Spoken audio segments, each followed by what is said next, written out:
Whether you operate one forklift or thousands, one location or hundreds, the new My Toyota customer portal can help you optimize your operation and material handling equipment. This one-stop, free-to-use platform is designed to help you take control of your information and make smarter decisions, all at the touch of a button. Register and access your data today at my.toyotaforklift.com. That's my.toyotaforklift.com.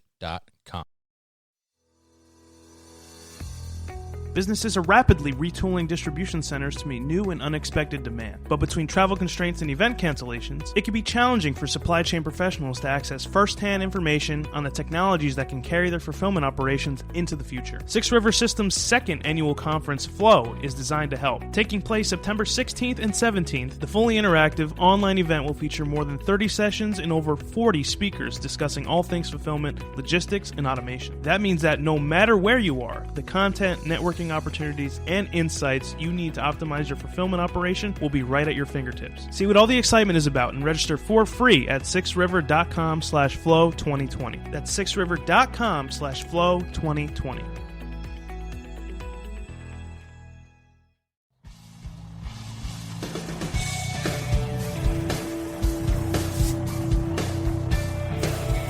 The New Warehouse Podcast, hosted by Kevin Lawton, is your source for insights and ideas from the distribution, transportation, and logistics industry. A new episode every Monday morning brings you the latest from industry experts and thought leaders. And now, here's Kevin.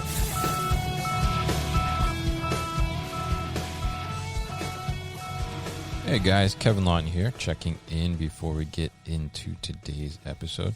As you heard in the beginning of the episode, today we are being sponsored by Six River Systems. Thank you to them. And also their upcoming Flow 2020 event, which is happening this Wednesday and Thursday, September 16th and 17th. It's going to be full of all the good things we love here at the New Warehouse, like fulfillment, logistics, and automation. You're going to hear from 40 different speakers with 30 different sessions. So a lot to chew on there, a lot for everybody, so definitely check it out. On today's episode, we are actually going to have an interesting contrast of two different recordings. The first is my conversation with Fergal Glynn of Six River Systems at MODEX, which happened this past March. There we caught up on all things happening with Six River Systems since we had spoken last way back on episode 14 in 2019. And then after that, you'll hear the second recording, which is actually us chatting and catching up just in the last few weeks, I think about 2 or 3 weeks ago, to talk about what has happened since MODEX and what has changed since the pandemic hit. The week after MODEX was really when things began to shut down. So it's a really interesting look at how things changed a bit in just a few months. It feels like it's been forever, probably, for a lot of us, I think. So it's interesting to see, how have things changed. So we're going to hear about that on today's episode from Fergal Glynn, and I hope that you guys enjoy it. If you have not registered for Flow 2020 yet, make sure you register. It is free at sixriver.com/flow2020. And now, on to the episode. Hey, it's Kevin Lawton with the New Warehouse Podcast here at MODEX 2020 in Atlanta. And we are at the New Warehouse Podcast booth, and I'm being joined by Fergal Glynn. Fergal has joined us on the show previously. You guys may remember he's been poking fun at the fact that he was in his car driving in the rain the last time we talked. And actually really happy to hear that a lot of people that have come to interview at Six River Systems actually mentioned that they heard him on the podcast. So that's really cool. Yeah, I think, Kevin, you're doing great work. Thank you for investing your time and your energy in this. And It's been just a lot of fun as well to hear from candidates coming into my team and across the company how they're getting access to your work and learning about the industry. Yeah, I mean, that's great for me to hear too. That was really nice of you to say. And definitely, actually, today, believe it or not, is our 1-year anniversary since the first episode. Yeah. So it's cool to have you on. So tell us a little bit about Six River and what it is you guys do. Yeah, so we're Six River Systems. We're part of the global commerce company Shopify. Right. And we build a wall-to-wall fulfillment solution. Mm-hmm. Okay. So now since the last time we talked, you just dropped the Shopify. That's new for you guys. So tell us a little bit about that and how you got involved with Shopify. Yeah, so this is very exciting for us now to be part of a big public company, and their mission is to democratize commerce, right. And that aligned really nicely with how we were thinking about fulfillment, where we wanted to make fulfillment technology solutions available to everybody, available to both the largest companies in the world, but also to small and medium-sized family-run 3PLs. And so their philosophy about making technology available to entrepreneurs aligns really, really nicely with our philosophy about being able to make fulfillment solutions available to everybody. So how is kind of the, I guess, partnership or it was an acquisition, I guess, right? So with Shopify, how has that kind of helped you guys, I guess, from a development side and kind of progressing your technology as well? So it's they're very excited to continue investing in us. We're operating as an independent brand. Okay. So we have our own management team, and we're still growing as fast as we were, and they want us to keep growing. And they're letting us, they know we're the experts in the warehouse space, and they want us to keep focused on that and to keep providing value to our customers and also developing new technologies to help solve additional problems in the warehouse. All right. So congratulations first, I guess, on the acquisitions. That's a big deal. Kevin. And I'm sure when that happened, you guys all got very excited because I'm sure you end up having more resources to do some more great work that you guys already were starting on, right? So so now your main product, right, is Chuck, which we talked about previously on the show. So tell us, I guess, quickly brief summary of what Chuck is, and then talk about the new Chuck that's now here at MODEX, right? Yeah, so our company is 6 River Systems, and yes, our first product was Chuck to help with picking in the warehouse, but our goal in life was always to go and solve that fulfillment problem in the warehouse. So if you think about a warehouse, there's 3 problems: getting stuff in, storing stuff, and getting stuff out. Right. And so Chuck was great. It helps us with picking of eaches, like smaller items that you would associate with e-commerce that you think about are needed in maintenance repair operations. And so we knew we could build a autonomous mobile robot, and we knew that there was a specific problem around helping associates in the warehouse to pick faster and to pick more accurately and to reduce the walking. So that was the very first problem we went and solved with Chuck. So now we've built this AMR that's able to navigate independently, that's very smart, that can see and avoid obstacles. And so we started to build more software capabilities to allow Chuck to do more in the warehouse. So capabilities like replenishment. Okay. So now with that same AMR, you're able to use it to put your cases or your reaches back onto the shelf. Okay. So kind of the opposite way. So we kind of tackled the idea of the picking, right? So now we're going to tackle the idea of putting the product where it needs to be to get picked. Yes. Okay, interesting. So now what's the difference between the two solutions? Well, it's still the same physical AMR, but it's the power of software. Got it. So our software, it's running in the cloud. About 70% of our company have technology jobs, so we've got a lot of software engineers writing these new capabilities. Okay. So I mentioned the replenishment capability.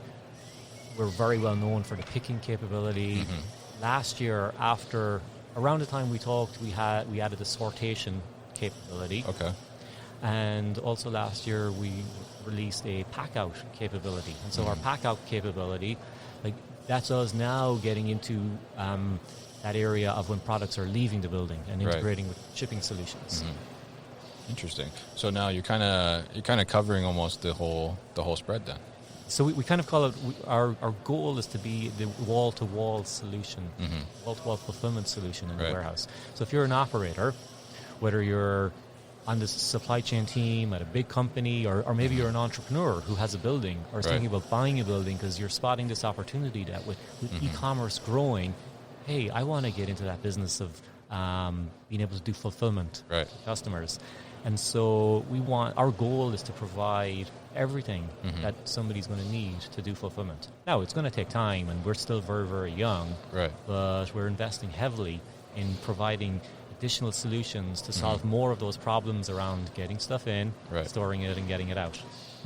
Interesting. So I like that idea, though, because it kind of, like you were saying before, it aligns with the whole Shopify idea and what their mission is, right? And so you're looking at the entrepreneur that's looking to get into that e-commerce and then helping them do that, and then kind of also tackling, I guess, the idea of trying to get the labor to do the work there and kind of learning it. But if they're starting off with you guys and just going through the automation and robotics, then it kind of makes the startup of that, especially for an entrepreneur that maybe doesn't have like a distribution or logistics background, it makes it easier for them.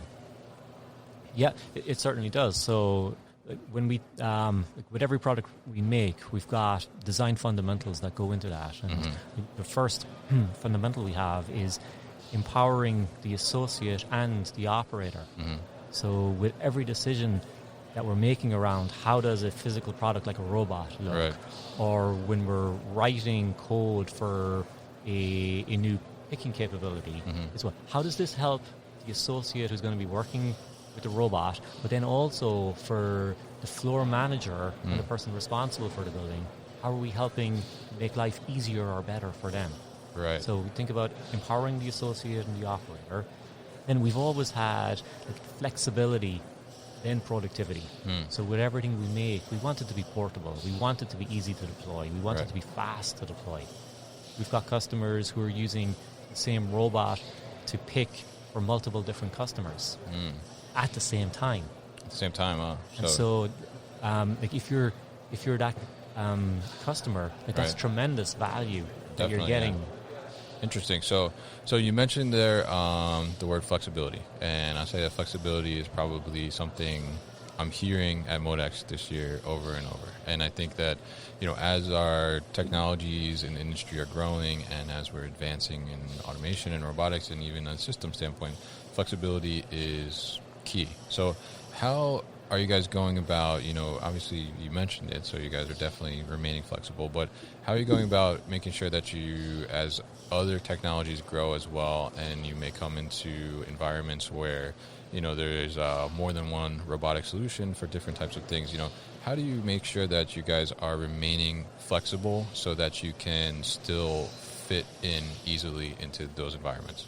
I think that's a very interesting observation around in the warehouse. There's going to be many, many different types of technologies. Right. And so one of the things that we have been investing in recently is those integrations with other vendors like ourselves. Yeah. Be it companies like PackSize who build right-size boxes. Okay. Yeah. So Six River Systems and PackSize, we have a shared customer in Legend Valve. Okay. And Legend Valve, they do distribution of plumbing supplies and those small items that go into big construction projects. And so there's a very interesting use case at Legend Valve where PackSize and Six River Systems, we're all talking to the warehouse management system. Okay. So Six River Systems, we will build out the cart. So we will decide what to pick, when to pick it, and what to allocate to a chuck. Right. So then that information is passed to PackSize, and they will build the exact right size box for the associate to pick to. But that box then is put on the chuck. Yeah. The chuck will autonomously travel across the warehouse into the active picking area with those corrugated boxes on it. An associate will go badge into the chuck, and then they will pick the parts and be shown with put to light where to put those parts. Really? And also what we've done for this customer is we've attached mobile printers onto chuck. So at the moment of the pick, those shipping labels are being printed as well. Oh wow! So they're picking and processing the shipment at the same time, basically. Yeah. So you're able to remove that additional touch at a pack out if you weren't doing this. Right. So So essentially, they're instead of picking into like a tote, and then the tote is then being packed out later, you're picking right into what it's going to ship in. And then when they finish their pick for, I guess, that box, it's going to give them the shipping label, and they're going to put it right on, and then it's good to go. So you're almost you're eliminating a ton of touches there. You're eliminating that touch at pack out, yes. Right. Yep. Yeah. So that's really really clever stuff, and I mean it shows kind of the flexibility and the versatility that you need to have, I think, now in this industry, especially with all these technologies, and the fact that you guys can integrate with pack size like that. I mean, that's a really great example of the importance of flexibility in an industry. And we see ourselves as well doing more and more of that, where there's more problems that we'll be able to solve with partners than just trying to do everything on our own. And so it's always like being very close to our customer, understanding their use cases, and then either building or finding the right partners to go and solve those problems. Definitely. So you talk about the partners. So talk a little bit about, we were just talking about Vecna. You guys are like neighbors, right, in Massachusetts. So talk a little bit about, in robotics, this kind of collaborative atmosphere that's kind of built up, I think, especially in the Massachusetts area. So we're a Boston company. Right. Boston, I think, is a hub for particularly people building robotic solutions for the warehouse. So Vecna, also right beside us here at MODEX is Boston Dynamics. We have the saying in Ireland, like, you can't swing a cat in Boston without hitting a robot company. So it's a great place to be, like, really good talent pool. Yeah. And I think if you go back as well, just to the history of Boston, you think about Digital Equipment Corporation, you think about Wang, that we've always had companies where it's a mix of hardware and software. Right. Interesting. Yeah, I think that idea of the collaboration and, instead of this being this super competitive atmosphere, I think is really helping to push the industry forward in robotics, but distribution like as a whole as well. And I think the partnerships are really key, and that's really what's going to help people not only maybe be more aware of what's happening in the robotic space and automation space, but also help them better to embrace it and be more easily adoptable for them. Like we talked about, the flexibility, being able to have all these different companies and technologies working together to fit those individual solutions. Like there's going to be, there's infinite problems that you can solve, or infinite permutations. And no matter who the Boston company is, when a Boston robotics company is selected, like, we want them to be super successful. Right. That's going to help raise the tide for everybody that's in the space. And, as you walk around year over year at MODEX and ProMat, they're becoming robot shows. Yeah. Where when I started, it wasn't too long ago when I started going to the MHI events, but when I started, it was a lot more products with steel and motors that were bolted into the ground. Yeah. And now here today, it seems like there's, give or take, 30% that are robot companies. Yeah, I mean, I think almost every aisle you walk, there's at least one robot somewhere in there, whether it's that's what they're offering or they're offering a solution that goes with the robot. Yep. Yeah. Yeah, so it's really interesting to see the change. And even, I think, working from the distribution background and distribution space, I mean, just in the past couple of years, just seeing the explosion of overall technology is pretty amazing. And now kind of the embracing of that technology definitely is a lot different. So one thing I've been asking some people as they come by the booth and talk is, what are you seeing from the customers now, or potential customers and MODEX attendees? What kind of difference are you seeing in the questions or the approach that they're taking towards the booth and asking about the robotics products? We're seeing more and more people come by who are asking, hey, how quickly can I get this? Right. How quickly can I get this? In how many buildings can I get it all at once? And hey, can you come in? Because we always start our work with a discovery. Right. And so they want our team to get their CAD, to get the SKU mix, to get that product profile, to understand, like, is there value in what our solution provides? And so people are asking for us to do more of it and to do it faster. Right. And whereas if I go back 2 years, there was a lot more, I've got a project that might happen or might get funded in 6 months. Yeah. But now people are coming today with, hey, we need to get going. Yeah.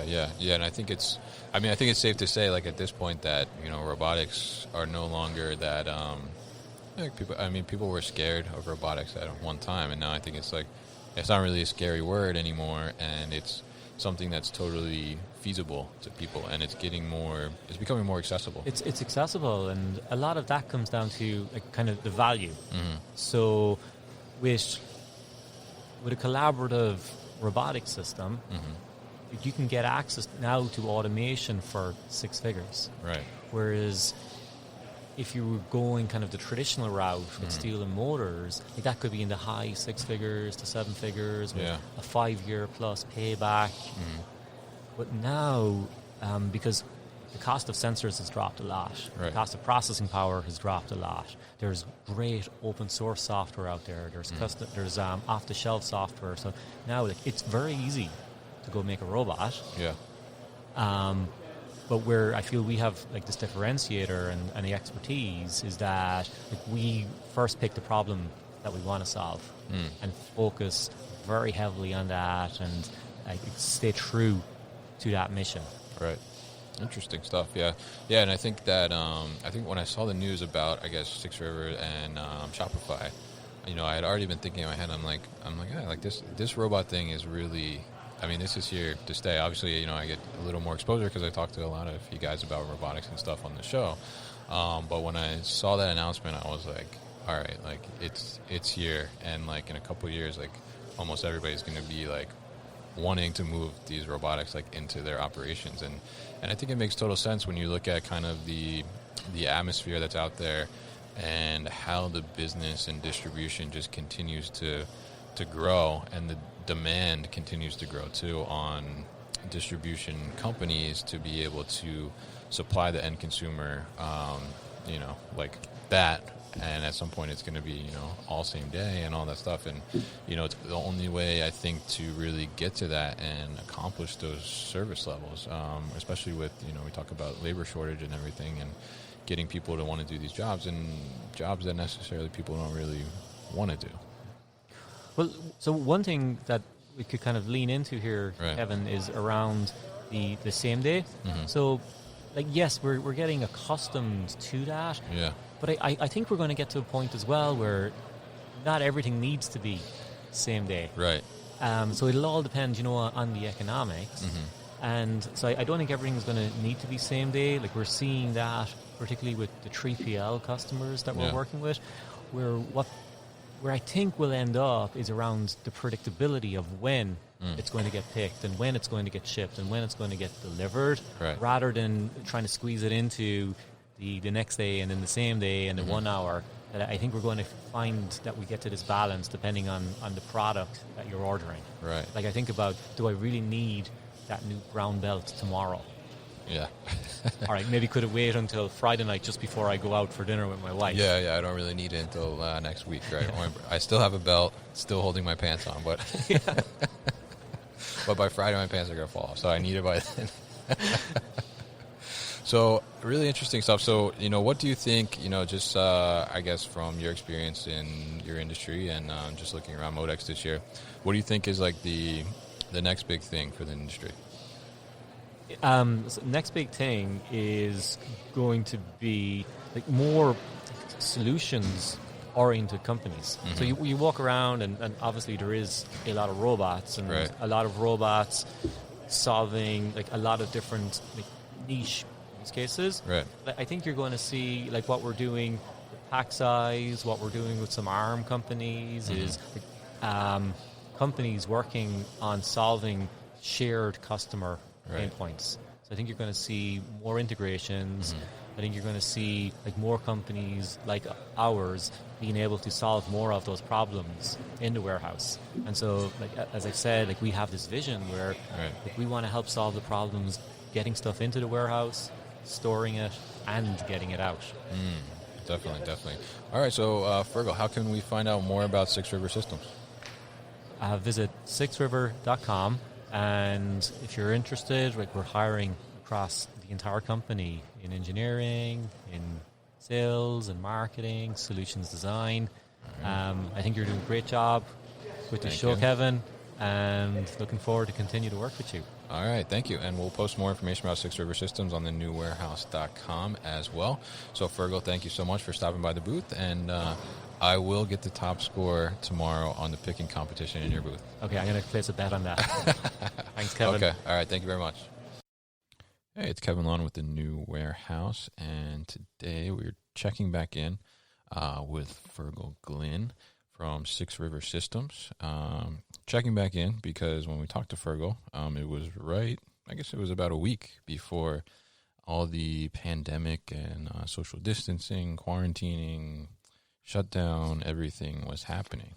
So I wanted to get a little update from Fergal about, what they're seeing on their side of the business and how things have kind of changed since that. So Fergal, how have you been? We'll be back after a quick break.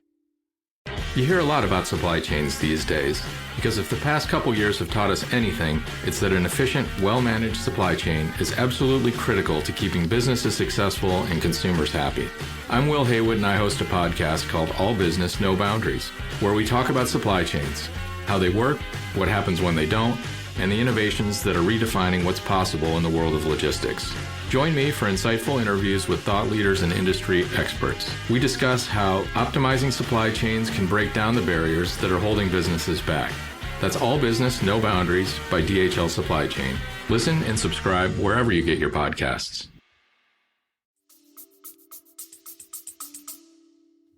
Hi, Kevin. Thanks for having me back. I've been good, thanks. And wow, what a few months. Yeah, it's been a little crazy, right? Still things going on. So it's been interesting. So tell us a little bit. We were at MODEX. It was kind of like the beginning of this whole thing, right? We had some companies that dropped out. Attendance was a little lower, but I think at the time, I don't think any of us expected that it was going to be this long standing, right? And I guess really what was about to hit the next couple weeks as things start to shut down. So what did you guys see on your end for Six River post MODEX?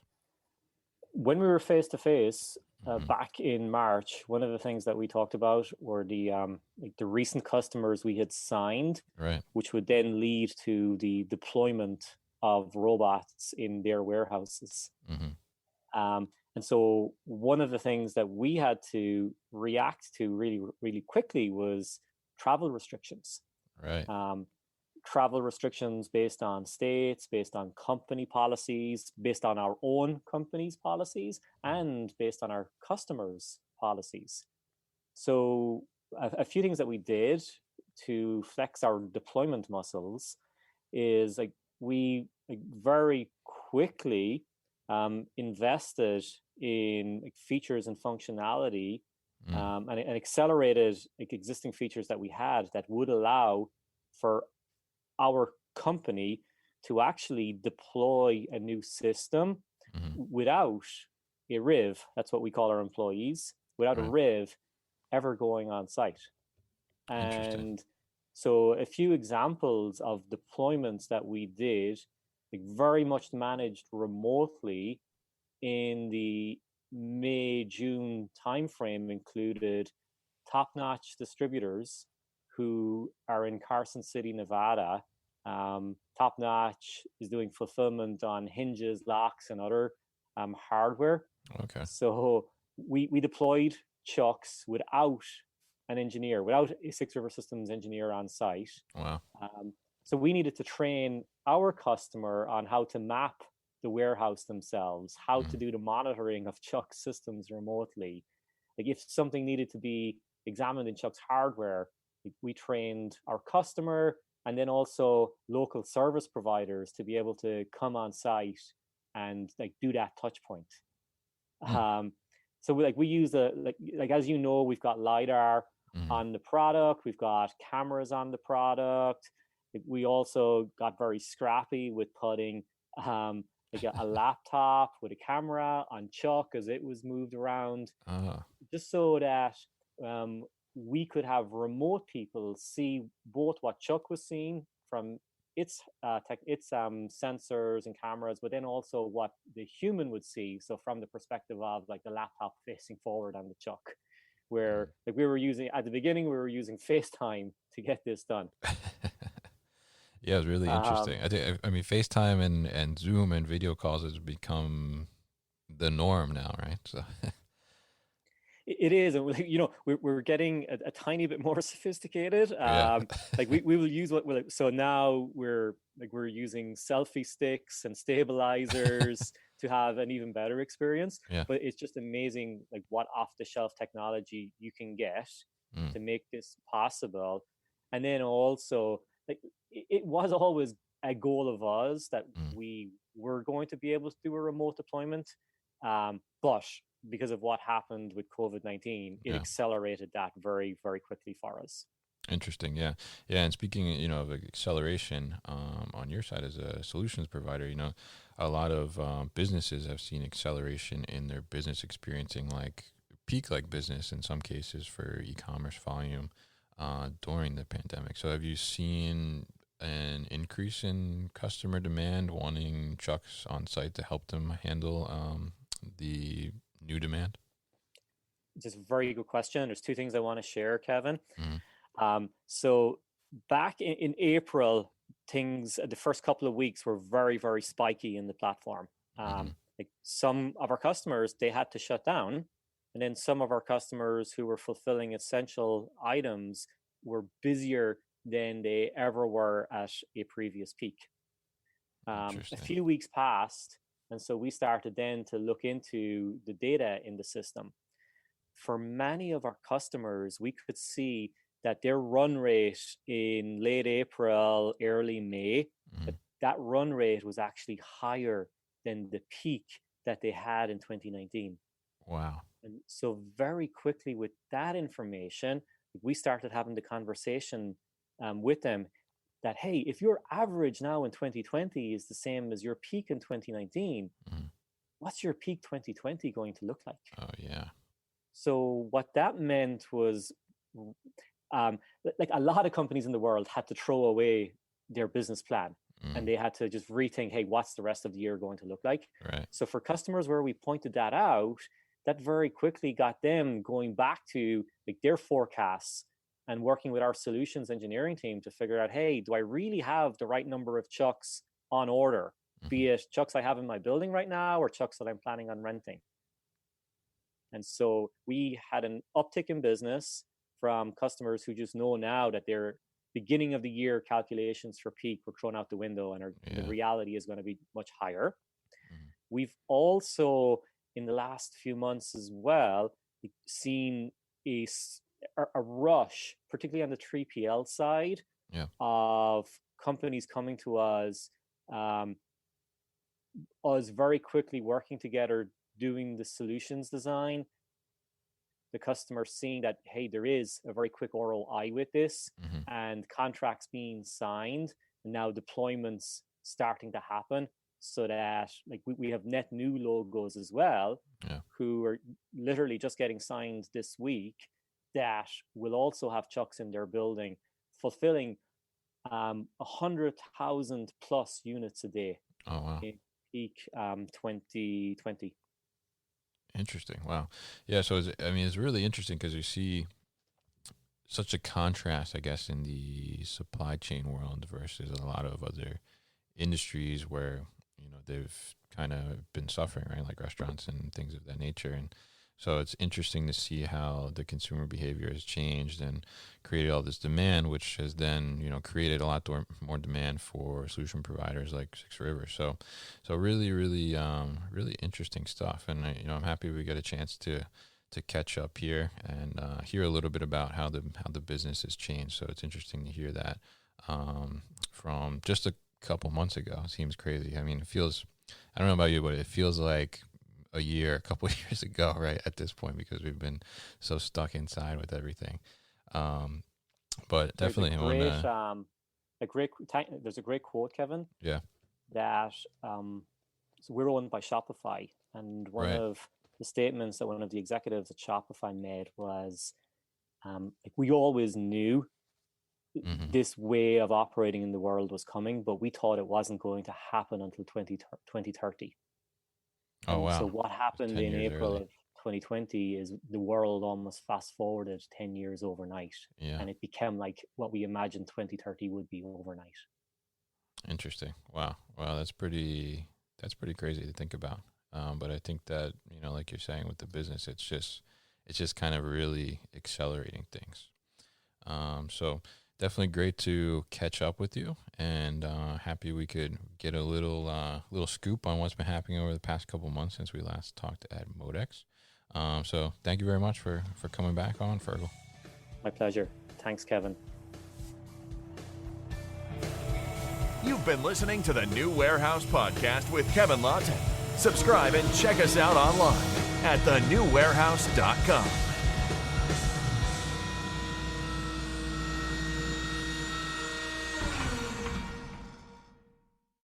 Thank you for listening to this episode. If you want more content from the New Warehouse, check out our new video series called All Hands on LinkedIn. Just search for the New Warehouse on LinkedIn and follow along.